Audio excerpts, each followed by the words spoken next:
नमस्कार, बालाजी टॉक्स में आपका स्वागत है। नीम करोली बाबा को उत्तराखंड से बेहद लगाव था।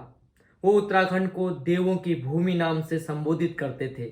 महाराज जी ने साल 1934-35 में नीम करोली गांव छोड़ा और इसके बाद वे बरेली, कानपुर, एटा, मथुरा, मैनपुरी, अलीगढ़, आगरा, इलाहाबाद और दिल्ली में अपनी प्रत्यक्ष लीलाएं करते रहे।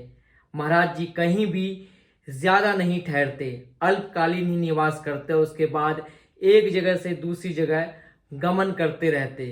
महाराज जी का उत्तराखंड आने का सिलसिला 1930 के आसपास से ही शुरू हो गया था। शुरुआत में महाराज जी का उत्तराखंड में कुछ ही व्यक्तियों से संपर्क रहा और देवभूमि में भ्रमण के दौरान वो अपने किसी भक्त के यहाँ अल्पकालीन विराम कर लेते, वास कर लेते।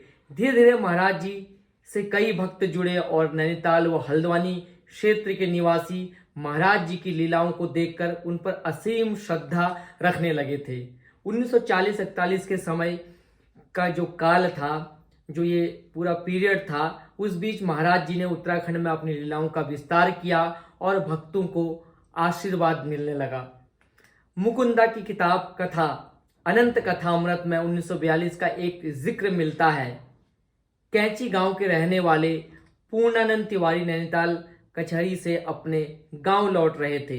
वो वहां कुछ मुकदमे के सिलसिले में गए थे और गाड़ी नहीं मिलने पर पैदल आ रहे थे। शाम हो गई थी। वो गेठिया बस स्टेशन से पैदल ही गांव की तरफ बढ़ने लगे।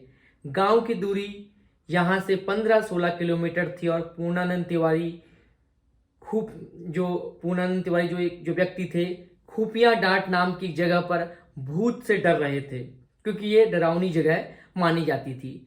जब उस जगह पहुंचे तो उन्हें कंबल लपेटे एक विशालकाय शरीर दिखा। उन्हें लगा कि आज भूत से सामना हो ही गया। पर जब उस विशालकाय शरीर वाले कंबल ओढ़े व्यक्ति ने उनका नाम लेकर उन्हें पुकारा तो वो हैरान रह गए। करीब जाने पर पूर्णानंद तिवारी ने साधु की तरह दिखने वाले उस व्यक्ति के चरण स्पर्श किए और साधु ने उससे कहा, जा, डर मत, आगे ट्रक मिल जाएगा तुझे।